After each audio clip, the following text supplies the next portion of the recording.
इस बुढ़िया को तो मैं अभी बताती हूँ। गुस्से से लाल छाया तमतमाती हुई रसोई में जाकर अपनी सास कमला जी का हाथ कसकर पकड़ते हुए बोली, बुढ़िया कितनी देर हो गई, 4 पकोड़े नहीं बने तुमसे? वहाँ मेरी सहेलियाँ 1 घंटे से इंतजार कर रही है।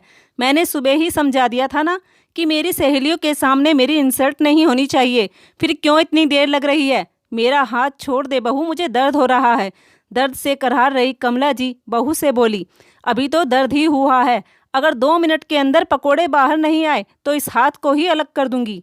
छाया कमला जी की तरफ घूरते हुए बोली और वहां से चली गई। बहू की फटकार सुनकर कमला जी जल्दी जल्दी पकोड़े तलने लगी। जल्दबाजी में उनके हाथ पर तेल की छींटें आ गई, जिस वजह से उनका थोड़ा सा हाथ जल गया। दर्द से बेहाल कमला जी ने बाहर डाइनिंग टेबल पर चाय और पकोड़े लगा दिए और वहीं बहू की साइड में खड़ी हो गई। कमला जी ने बहू से धीरे से कहा, बहू मेरा हाथ जल गया है, कोई जलने की दवाई रखी हो तो दे दे, मुझे बहुत दर्द हो रहा है।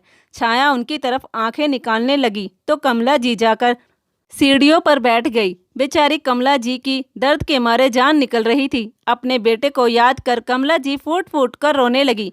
तुझसे बहू के बारे में बताऊं तो भी दुखी और ना बताऊं तो भी दुखी। बेटे के ऊपर काम का इतना बोझ है कि उसे परेशान करना नहीं चाहती। यही सोचते सोचते कमला जी उठकर अपने कमरे में चली गई और अपने पति की तस्वीर के आगे जाकर रोने लगी। आप तो बीच बजधार में ही मेरा साथ छोड़कर चले गए।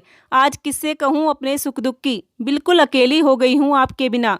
आज कमला जी अपने आप को इतना अकेला महसूस कर रही थी कि लगातार उनकी आंखों से आंसू बहे जा रहे थे।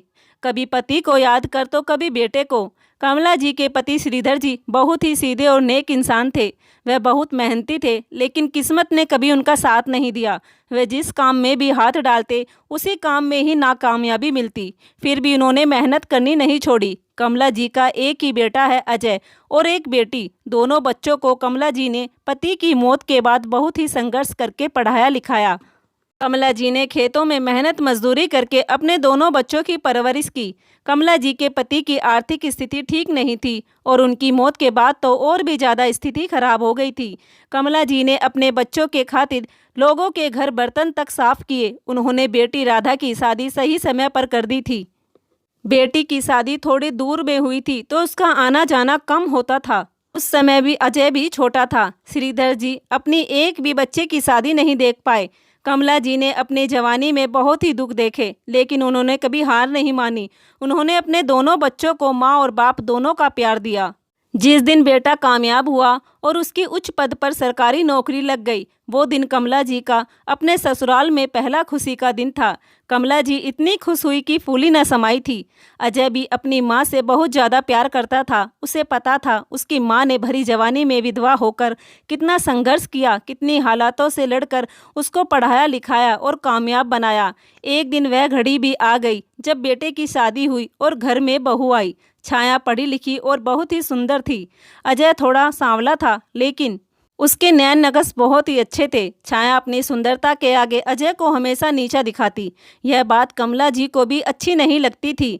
छाया बहुत ही घमंडी और बदतमीज किस्म की औरत थी। आते ही उसने अपने तेवर दिखाने शुरू कर दिए थे। उसे अजय से भी कुछ ज़्यादा लगाव नहीं था।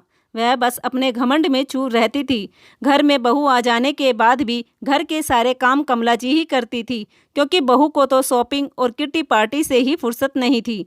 घर में कलेश ना हो इसलिए कमला जी भी चुपचाप घर के काम करती रहती। अजय ने छाया से कहा, छाया तुम मुझे कुछ भी कहो, मुझे सब बर्दाश्त है, लेकिन मेरी माँ ने अपनी जवानी बहुत ही कष्टों में बिताई है और मैं चाहता हूँ कि उनको बुढ़ापे में कोई दुख ना मिले। इसलिए तुमसे यही गुजारिश है कि मेरी माँ की आंखों में कभी आंसू ना आने पाए। इतना बोलकर अजय अपने ऑफिस के लिए निकल गया, लेकिन छाया कहाँ सुनने वाली थी। वह तो अपने ही मन की करती थी। समय के साथ साथ कमला जी को बुढ़ापा आता जा रहा था। उनकी बूढ़ी हड्डियाँ कमजोर होने लगी थी। अजय सुबह सुबह ऑफिस के लिए निकल जाता और पीछे से छाया कमला जी पर जुल्म ढाना शुरू कर देती। माँ जी, मैंने आपसे कितनी बार कहा है, मुझे नहाने के बाद तुरंत कॉफ़ी चाहिए।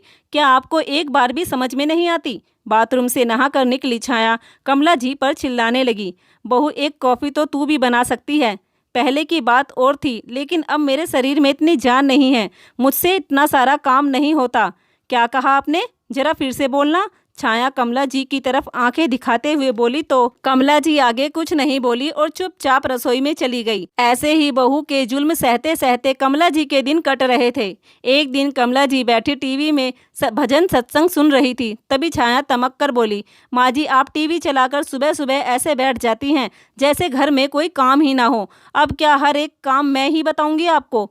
वो बहू काम तो हो गया है सारा। अच्छा, बाथरूम में कपड़ों का ढेर लगा है, उन्हें कौन धोएगा? छाया टीवी बंद कर और कमला जी का हाथ पकड़ बाथरूम में धक्का देते हुए बोली, अब अपने बेटे के आने से पहले फटाफट इन कपड़ों को धोकर डाल दो। बहू पहले खाने के लिए 2 रोटी तो दे दे। जब तक घर का काम ना हो जाए रोटी का नाम भी मत लेना, समझी आप? बेचारी कमला जी बहू के अत्याचारों से तंग आ चुकी थी। उनकी आंखों में आंसू आ गए। रोते रोते ही उन्होंने सभी कपड़े धोकर सुखा दिए। काम करने के बाद कमला जी को भूख लगने लगी। उनसे रुका नहीं गया तो वह रसोई में जाकर खाना लेने लगी। तभी छाया भी वहां आ पहुंची। उनके हाथ से खाने की थाली छीनते हुए बोली, क्यों माँ जी, इतनी जल्दी खाने की भी आग लग गई? अरे अभी तो घर के बाकी काम पड़े हैं, उन्हें कौन करेगा? छाया ने कमला जी को रसोई से बाहर निकाल दिया। बेचारी कमला जी खाने की थाली को देखती रह गई और मन महसूस कर वहां से चली गई। अगले दिन जब अजय ऑफिस जाने के लिए तैयार हो रहा था तो कमला जी बेटे से बोली, बेटा मेरे पैर और कमर में बहुत ज़्यादा दर्द होने लगा है। जिस दिन भी तेरी छुट्टी हो एक बार मुझे डॉक्टर के पास दिखा लाना। माँ आपने पहले क्यों नहीं बताया, और छुट्टी वाले दिन ही क्यों? नौकरी से ज़्यादा मेरे लिए आप हो। आप चलिए अभी के अभी, मैं गाड़ी निकालता हूँ। माँ बेटे का प्यार देखकर छाया अंदर ही अंदर आग की तरह झुलस रही थी। आज इस बुढ़िया के पैर और कमर की अच्छी तरह मैंने भी मालिश ना कर दी तो मेरा नाम भी छाया नहीं। आने दो आज इस बुढ़िया को घर। अजय माँ को डॉक्टर के पास लेकर गया तो डॉक्टर ने उन्हें आराम करने के लिए कहा, क्योंकि कमला जी के पाँव में सूजन आ गई थी। जब अजय ने माँ के पैरों में सूजन देखी तो उसने अपनी माँ से पूछा, माँ क्या आप घर का काम करती हो? आपके पाँव में इतनी सूजन क्यों है? कमला जी बेटे से नज़र चुराते हुए बोली, कुछ नहीं बेटा, बस वह कल मैं सत्संग में चली गई थी तो बैठे बैठे पाँव में दर्द होने लगा, शायद इसलिए सूजन आ गई। तू परेशान मत हो, मैं तेल से मालिश करूँगी तो ठीक हो जाएगा।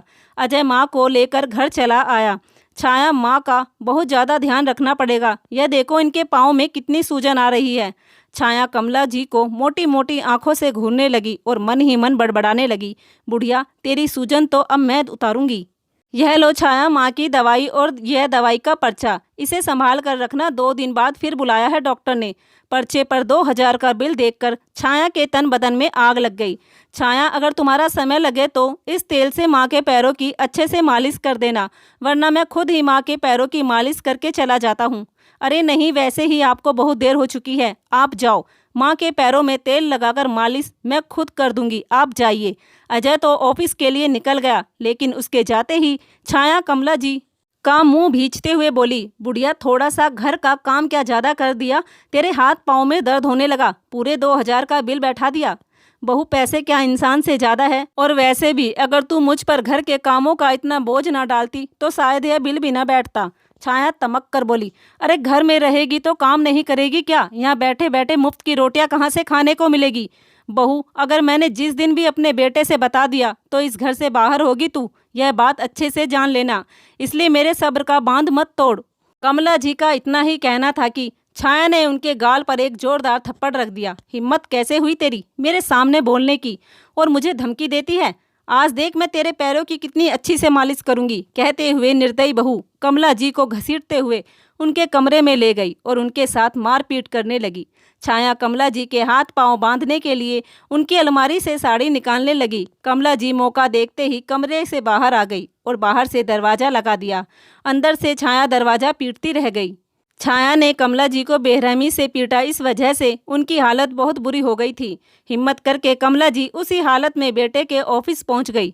माँ के बिखरे बाल, नंगे पांव और शरीर पर मार के निशान देखकर अजय का दिल दहल गया। यह देखकर अजय ने अपनी माँ को एकदम से सीने से लगा लिया। अपनी माँ की ऐसी हालत देख अजय की आंखें आंसुओं से भर आई। इससे पहले वह अपनी माँ से कुछ पूछता कि कमला जी बेटे के सीने से लगते ही बेहोश हो गई। अजय घबराता हुआ अपनी माँ को अस्पताल ले गया। अस्पताल पहुँचते ही डॉक्टर ने कमला जी का ट्रीटमेंट चालू कर दिया। कुछ घंटों बाद कमला जी को होश आ गया। बेटे को सामने देखकर कमला जी फूट फूट कर रोने लगी। माँ, यह आपकी हालत कैसे हो गई? मैं तो सुबह आपको अच्छी खासी घर छोड़कर आया था, सच सच बताओ, क्या हुआ आपके साथ? बेटा, बहू के अत्याचार मैं अब और नहीं सह सकती। जिस दिन से वह इस घर में आई है, उसी दिन से ही उसने मुझ पर अत्याचार करने शुरू कर दिए थे। पर मैं कुछ नहीं बोली, मैं सब कुछ सहती रही कि तू परेशान ना हो, इसलिए। पर अब और नहीं सह पाऊंगी। आज बहू ने मुझे बहुत ही बेरहमी से मारा। कहते कहते कमला जी फूट फूट कर रोने लगी। इतना सुनते ही अजय का खून खोल उठा।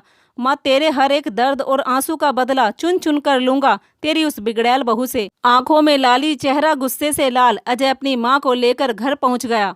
अजय कमला जी को अपने कमरे में लिटाकर अपनी माँ का दरवाजा खोला और अंदर जाकर दरवाजा बंद कर दिया। अजय को देखकर छाया के होश उड़ गए। पसीने से लथपथ थर थर कांपने लगी।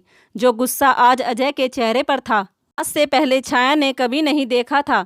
अजय ने बिना कुछ बोले ही छाया के बालों को पकड़ उसके मुंह पर अनगिनत थप्पड़ जड़ दिए। अजय ने छाया में इतनी मार लगाई कि छाया ने अजय के पैर पकड़ लिए। कोशिश भी कैसे की मेरी माँ को हाथ लगाने की। आज दुनिया की कोई भी ताकत तुझे नहीं बचा सकती। अपनी माँ के आंसू और दर्द का बदला आज मैं तुझसे लूंगा। छाया अजय के आगे बुरी तरह हाथ जोड़ने लगी। अजय, छोड़ दो मुझे, गलती हो गई मुझसे। नहीं छोड़ूंगा आज तुझे। अब ना तो तुझे इस घर में रहने दूंगा और ना ही तेरे घर में। अब जो तुझे सजा मिलेगी वह तो जिंदगी भर याद रखेगी। मेरी माँ से बढ़कर मेरे लिए कोई नहीं। जो तूने आज मेरी माँ के साथ किया है उसकी सजा तो मैं तुझे जरूर दूंगा। कहते हुए अजय ने पुलिस को फोन मिला दिया। 2 महिला पुलिस कांस्टेबल के साथ वहां फौरन पहुंच गई। जब महिला पुलिस ने कमला जी की हालत देखी तो उन्हें भी छाया पर गुस्सा आ गया और 2 थप्पड़ खींचकर छाया के गाल पर रख दिए। शर्म नहीं आती? अपनी माँ समान सास को इतनी बेरहमी से पीटा तूने। अब जेल की हवा खाएगी तो सब पता चल जाएगा कि किसी बुजुर्ग पर कैसे अत्याचार किया जाता है। कहते हुए महिला पुलिस छाया को घसीटते हुए अपने साथ ले गई। छाया अजय के आगे गिड़गिड़ाती रह गई, लेकिन अजय ने उसकी एक भी नहीं सुनी। अजय ने छाया से अपने सारे रिश्ते तोड़ दिए। कम से कम 1 महीने तक अजय अपनी जॉब पर नहीं गया और घर में रहकर माँ की देखरेख की। जब कमला जी थोड़ी ठीक हो गई तो अजय ने घर में एक कामवाली को रखा जो घर का काम करती और साथ ही कमला जी का ख्याल भी रखती। बाद में अजय के लिए शादी के कई रिश्ते आए, लेकिन अजय ने साफ मना कर दिया। जब एक ने ही साथ नहीं निभाया तो दूसरी पर क्या भरोसा। जब तक कमला जी जिंदी रही अजय ने अपनी माँ की सेवा में कोई कमी ना छोड़ी। दुख तो कमला जी ने अपने जीवन में बहुत देखे, लेकिन बेटे के प्यार और उसकी सेवा ने उन सभी दुखों को भुला दिया था। तो दोस्तों, क्या ऐसी बहू को सजा मिलनी चाहिए? नीचे कमेंट बॉक्स में जरूर बताइएगा। धन्यवाद।